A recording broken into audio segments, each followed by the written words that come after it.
Chunkless. It's me, Mama, Mama said. I open up and she's there with bags and big boxes.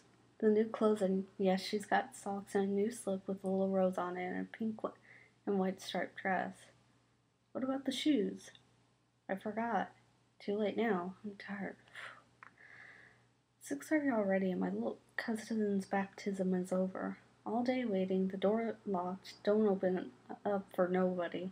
And I don't till Mama gets back and buys everything except the shoes. Now Uncle Nacho is coming in his car and we have to hurry to get to Precious Blood Church quick because that's where the baptism party is. In the basement rented for today for dancing tamales and everyone's kids running all over the place. Mama dances, laughs, and dances. All of a sudden, Mama is sick. I fan her hot face with a paper plate.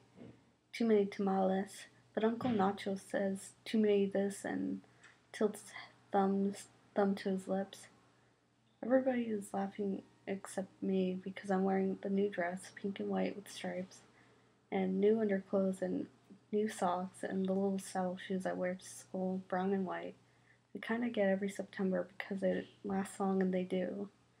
My feet scuffed and round, and the heels all crooked that look dumb with this dress, so I just sit. Meanwhile, that boy who's my cousin by my first communion or something asks me to dance, and I can't. Just stuff my feet under the metal folding chair, stamped precious blood, and pick a wad of brown gum that's stuck beneath the seat. I shake my head no, my feet growing bigger and bigger.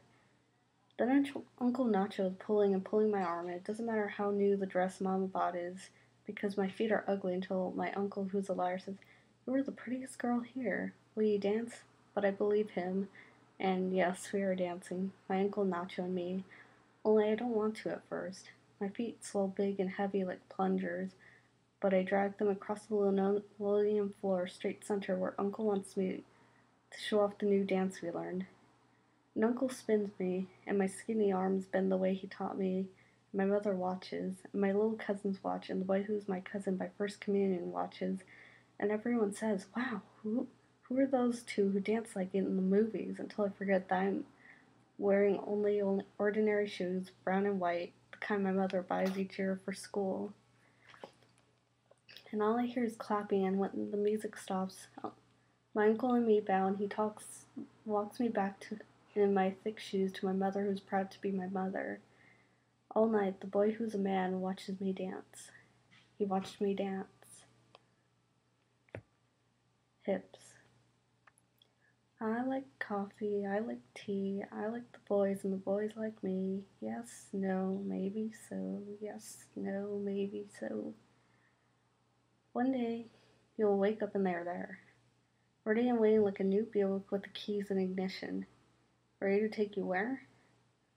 They're good for holding a baby when you're cooking, Rachel says, turning the jump rope a little quicker. She has no imagination. You need them to dance, says Lucy. If you don't get them, you may turn into a man. Nanny says this and she believes it. She's this way because of her age. That's right, I add before Lucy or Rachel can make fun of her. She is stupid, all right, but she is my sister. But most important, hips are scientific, I say, repeating what Alicia already told me. It's the bones that let you know which skeleton was a man's when it was a man and which is a woman's. They bloom like roses. I continue because it's obvious that I'm the only one who can speak with any authority. I have science on my side. The bones just one day open, just like that. One day you decide to have kids, and then where are you going to put them? Got to have room. Bones got to give.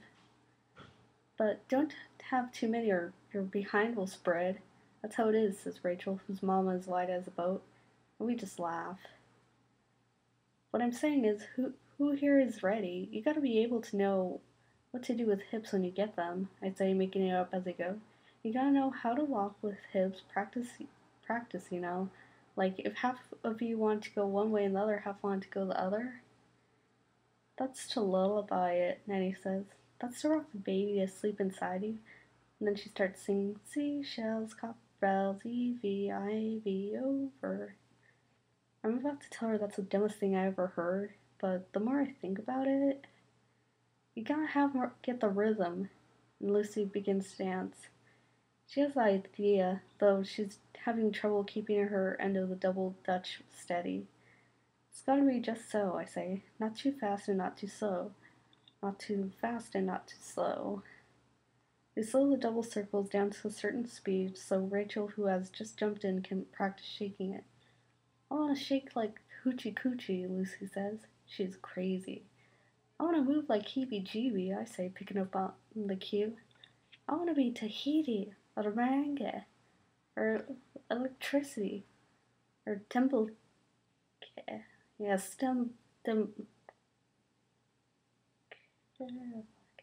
that's a good one. And then it's Rachel who starts it. Skip, skip, snake in your hips, wiggle around and break your lip. Lucy waits a minute before her turn. She's thinking, then she begins. The waitress with the big fat hips, who pays the rent with taxi tips, says nobody in town will kiss her on the lips because she looks like Christopher Columbus. Yes, no, maybe so. Yes, no, maybe so. She misses on maybe so. I take a little while before my turn and take a breath and dive in. Some are skinny like chicken lips, some are baggy like soggy band-aids after you get out of the bathtub. I don't care what kind I get, just as long as I get hips. Everybody is getting into it now, except Nettie, who's still humming, not a girl, not a boy, just a little baby. She's like that. When the two arcs open wide like jaws, Nettie jumps in across from me, the rope tick-tocking. Little gold earrings our mama gave her for her first Holy Communion bouncing. She's the color of a bar of naphtha laundry soap. She's like the little brown piece left at the end of the wash, the hard little bone, my sister. Her mouth opens. She begins. My mother and your mother were washing clothes. My mother punched your mother right in the nose. What color blood came out? Not that old song, I say. You gotta use your own song. Make it up, you know? But she doesn't get it or won't. It's hard to say which. The rope turning, turning, turning. Engine, number 9. Running down Chicago line. If your train runs off the track, do you want your money back? Do you want your money back? Yes, no, maybe so. Yes, no, maybe so. I can tell Lucy and Rachel are disgusted, but they don't say anything because she's my sister. Yes, no, maybe so. Nenny, I say, but she doesn't hear me. She's too many light years away. She's in a world where we don't belong to anymore. Nenny, going, going. Y-E-S spells yes, and out you go.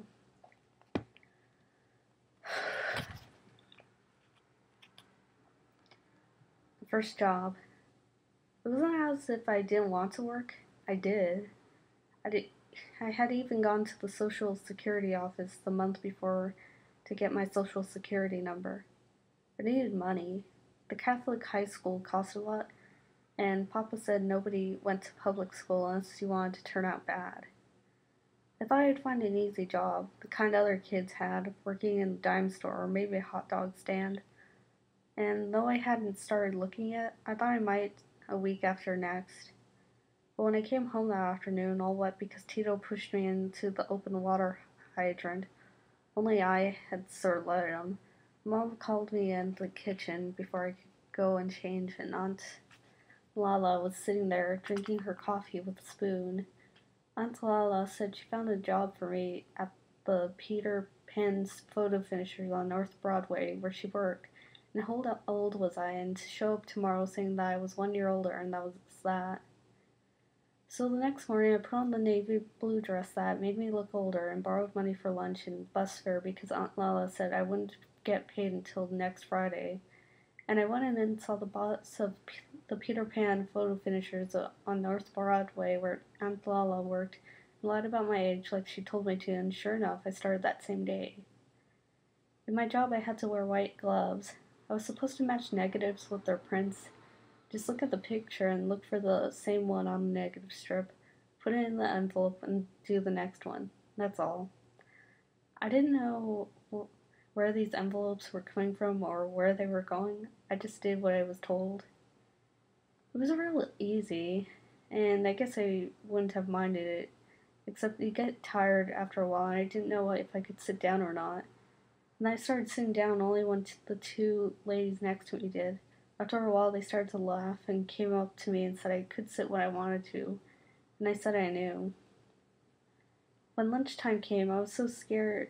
I was scared to eat alone in the company lunchroom with all those men and ladies looking, so I ate real fast standing in one of the washroom stalls and had lots of time left over, so we went back to work early. But then break time came in, not knowing where else to go. I went into the coat room because there was a bench there. I guess it was the time. It was the time for the night shift or the middle shift to arrive because a few people came in and punched the time clock. And an older Oriental man said hello, and we talked for a while about my just starting. I said we could be friends, and next time to go to the lunchroom and sit with him. And I felt better. He had nice eyes, and I didn't feel so nervous anymore. They asked if I knew what day it was, and when I said I didn't, he said it was his birthday, and would I please give him a birthday kiss? I thought I would because he was so old, and just as I was about to put my lips on his cheek, he grabs my face with both hands and kisses me hard on the mouth and doesn't let go.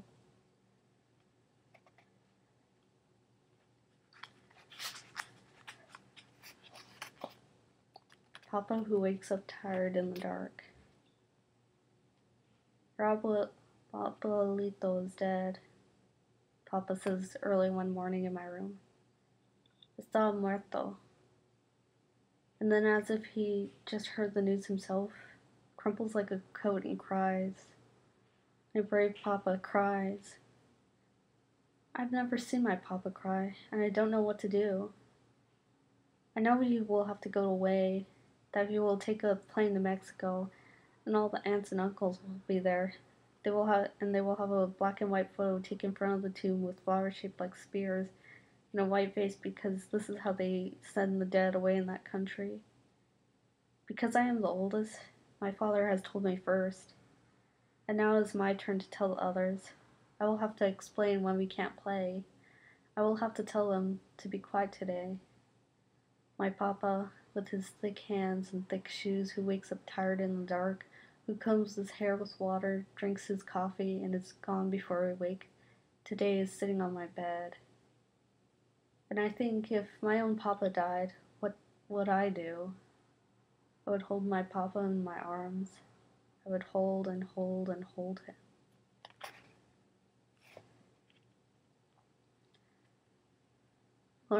Born bad. Most likely I will go to hell, and most likely I deserve to be there. My mother says I was born on an evil day and prays for me. Lucy and Rachel pray too, for themselves and for each other, because of what we did to Aunt Lupe. Her name was Guadalupe, and she was pretty like my mother, dark, good to look at, in her Joan Crawford dress and swimmer's legs, Aunt Lupe of the photographs. If I knew her sick from the disease, I would not go. Her legs bunched under the yellow sheets, the bones gone limp as worms. The yellow pill, the yellow smell, the bottles and spoons. Her head was thrown back like a thirsty lady. My aunt, swimmer. Hard to imagine her legs once strong, the bones hard and parting water, clean, sharp strokes, not bent and wrinkled like a baby, not drowning under a sticky yellow light. Second floor, rear apartment, the naked light bulb, the high ceilings, the light bulb always burning. I don't know who decides who deserves to go bad. There was no evil in her birth, no wicked curse. One day I believe she was swimming, and the next day she was sick. It might have been the day the great photograph was taken. It might have been the day she was holding my cousin Tochi and baby Frank. It might have been the moment she pointed to the camera for the kids to look and they wouldn't. Maybe the sky didn't look the day she fell down. Maybe God was busy. It could be true she didn't drive right one day and hurt her spine. I'm reading the story that she fell very hard from a high step stool, like Dutchy said, is true. But I think diseases have no eyes. They pick with a dizzy finger to anyone, just anyone. Like my aunt, who happened to be walking down the street one day in her Joan Crawford dress and her funny felt hat with a black feather, cousin Touchy in one hand and baby Frank in the other. Sometimes you get used to the sick, and sometimes the sickness, if it is there too long, it seems to get normal. This is how it was with her, and maybe this is why we chose her. It was a game, that's all. It was the game we played every afternoon ever since that day one of us invented it. I can't remember who. I think it was me. You had to pick somebody. You had to think of someone everybody knew. Someone you could imitate, and everyone else would have to guess who it was. It started out with famous people: Wonder Woman, the Beatles, Marilyn Monroe. But then somebody thought it'd be better if we changed the game a little. If we pretended we were Mr. Benny, or his wife Blanca, or Ruthie, or anybody we knew. I don't know why we picked her. Maybe we were bored that day. Maybe we got tired. We liked my aunt. She listened to our stories. She always asked us to come back. Lucy, me, Rachel. I hated to go there alone. The 6 blocks to the dark apartment, second floor, rear building where the sunlight never came. And what did it matter? My aunt was blind by then. She never saw the dirty dishes in the sink. She couldn't see the ceilings dusty with flies, ugly maroon walls of bottles and sticky spoons. Can't forget the smell. Like sticky capsules filled with jelly. My aunt, a little oyster, like a little piece of meat on an open shell for us to look at. Hello, hello, as if she had fallen into a well. I took my library books to her house. I read her stories. I liked the book The Water Babies. She liked it too. I never knew how sick she was until that day I tried to show her one of the pictures in the book. A beautiful color picture of the water babies swimming in the sea. I held the book up to her face. I can't see it, she said. I'm blind.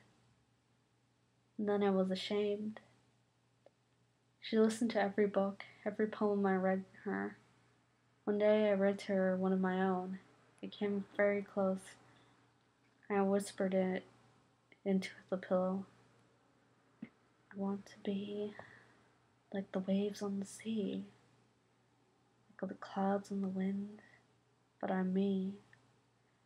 One day I'll jump out of my skin. I'll shake the sky like 100 violins. That's nice. That's very good, she said in her tired voice. You just have to remember to keep writing, Esperanza. You must keep writing. It will keep you free. And I said yes, but at the time I didn't know what she meant. That day we played the game, we didn't know she was going to die. We pretended with our heads thrown back, our arms limp and useless, dangling like the dead. We laughed the way she did. We talked the way she talked, the way blind people talk without moving their head. We imitated the way you had to lift her head a little so she could drink water. She sucked it up slow out of a tin cup. The water was warm and tasted like metal.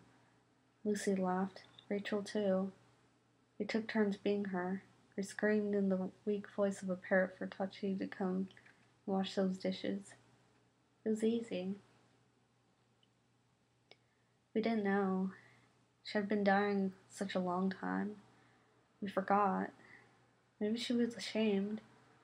Maybe she was embarrassed it took so many years. The kids who wanted to be kids instead of washing dishes and ironing their papa's shirts, and the husband who wanted a wife again. And then she died, my aunt who listened to my poems. And then we began to dream the dreams.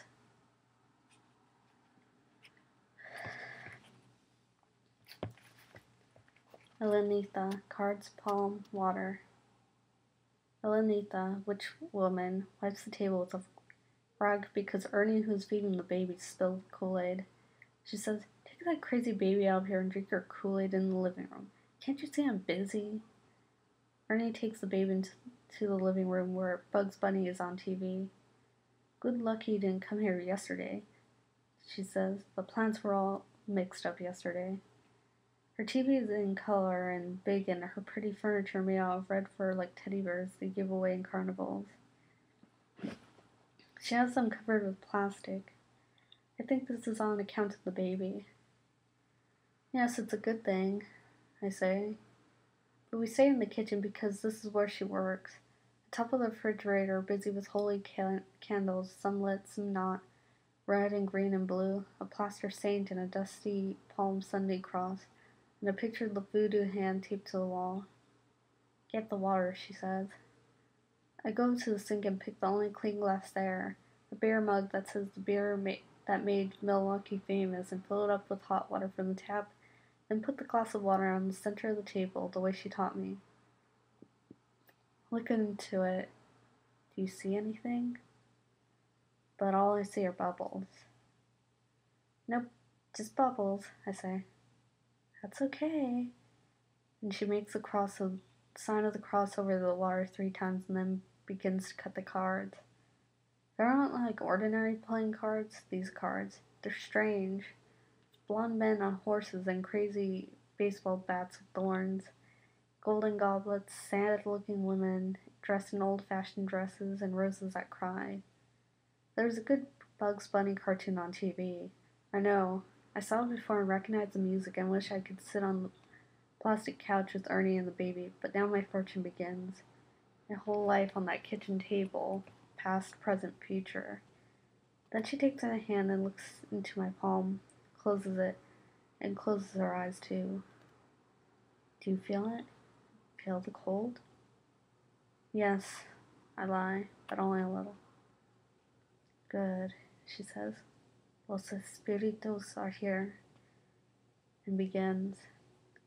This card, the one with the dark man on a dark horse, this means jealousy. This one sorrow, and here a pillar of bees, and this a mattress of luxury. You will go to a wedding soon, and you will lose an anchor of arms. Yes, an anchor of arms. It's clear that's what that means. "What about a house?" I say, because that's what I came for. "Ah, yes, a home in the heart. I see a home in the heart." "Is that it?" "That's what I see," she says, then gets up because the kids are fighting.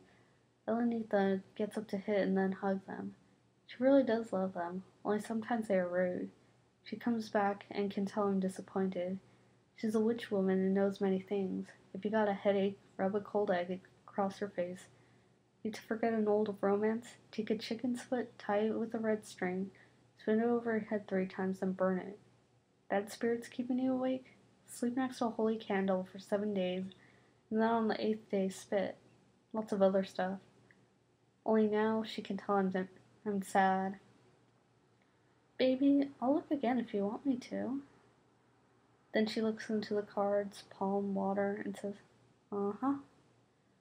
A home in the heart. I was right. Only I don't get it. A new house, a house made of heart. I'll light a candle for you. All this for $5 I give her. Thank you and goodbye, and be careful because of the evil eye. Come back again on a Thursday and when the stars are stronger. And may the Virgin bless you." And shuts the door. Geraldo, no last name. She met him at a dance. Pretty too, and young. Said he worked in a restaurant, but she can't remember which one. Geraldo. That's right. Green pants and Saturday shirt. Geraldo. That's what he told her. And how was she supposed to know she'd be the last one to see him alive? An accident, don't you know? Hit and run, fighting. She goes to all those dances. Uptown, Logan, Edmondsey, Palmer, Argonne, Fontana. manner. She likes to dance. She knows how to do cumbias and salsas and rancheras even. And he was just someone she danced with, somebody she met that night. That's right. That's a story. That's what she said again and again. Once to the hospital people and twice to the police. No address, no name, nothing in his pockets, even his shame. Only Maureen can't explain why it mattered. Hours and hours for somebody she didn't know. A hospital emergency room. Nobody but an intern working all alone. Maybe if the surgeon would have come, maybe if he hadn't lost so much blood, if the surgeon had only come, they would know who to notify and where. But what difference does it make? He wasn't anything to her. He wasn't her boyfriend or anything like that, just another brasser who didn't speak English. Just another wetbag. You know the kind. The ones who always look ashamed. What was she doing out at 3 a.m. anyway? Marine, who was sent home with her coat and some aspirin. How did she explain? She met him at a dance. Geraldo in his shiny shirt and green pants. Geraldo going to a dance. What does it matter? They never saw the kitchenettes. They never knew about the 2-room flats and sleeping rooms he rented, the weekly money orders sent home and the currency exchange. How could they? His name was Geraldo, and his home was in another country. The ones he left behind are far away. Wonder, shrug, remember. Geraldo. He went north. We never heard from him again.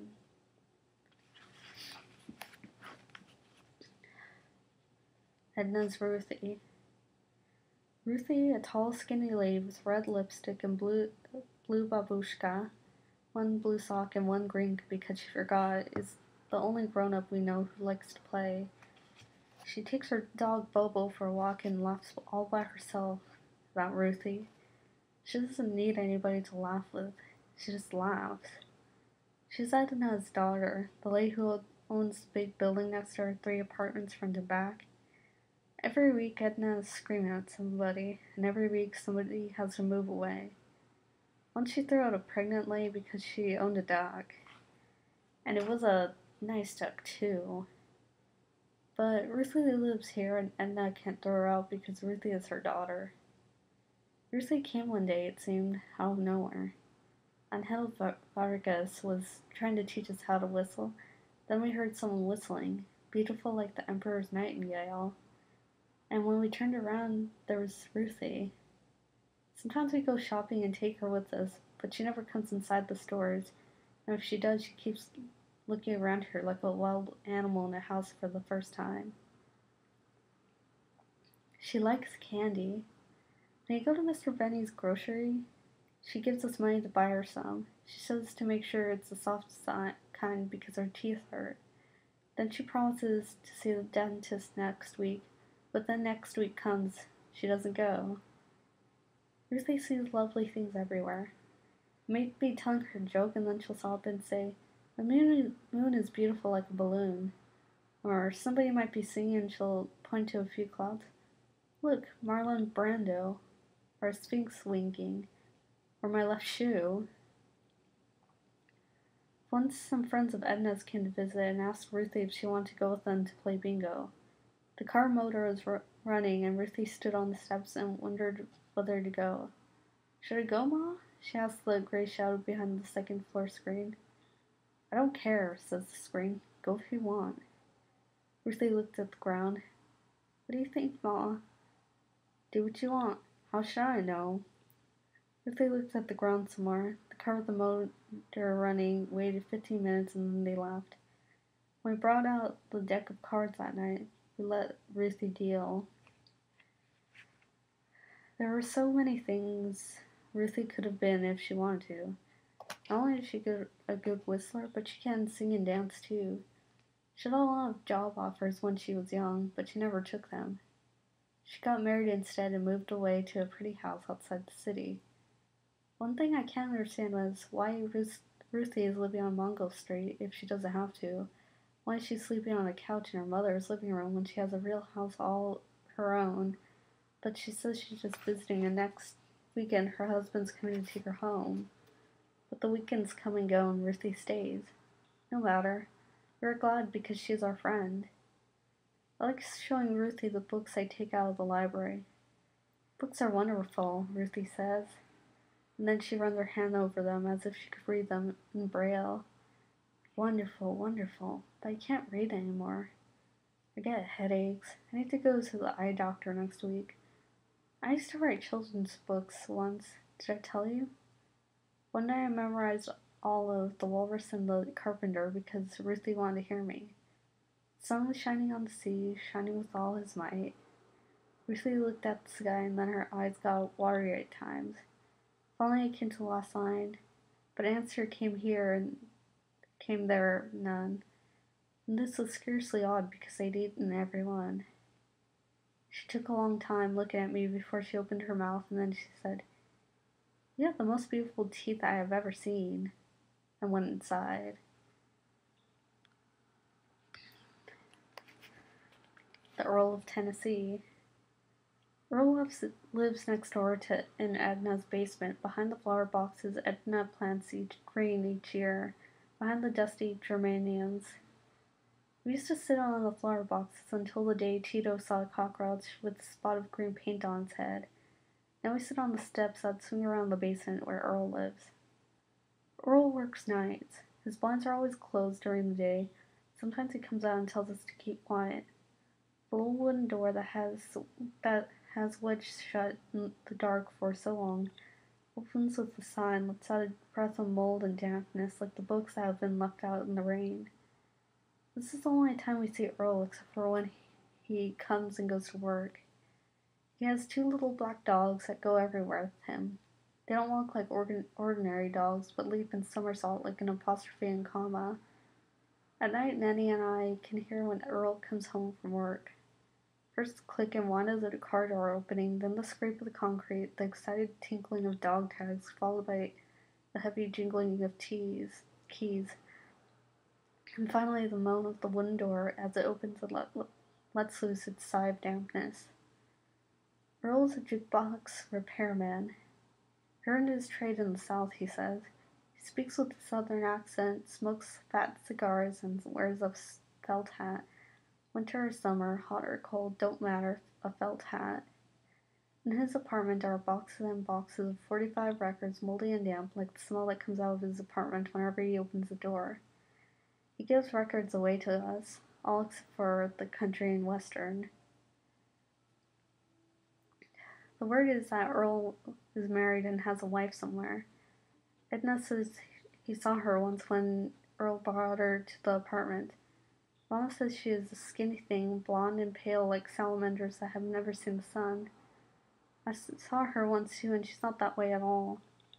And the boys across the street say she's a tall red-headed lady who wears tight pink pants and green glasses. We never agree on what she looks like, but we do know this. Whenever she arrives, he holds her tight by the crook of the arm. They walk fast into the apartment, lock the door behind them, and never stay long.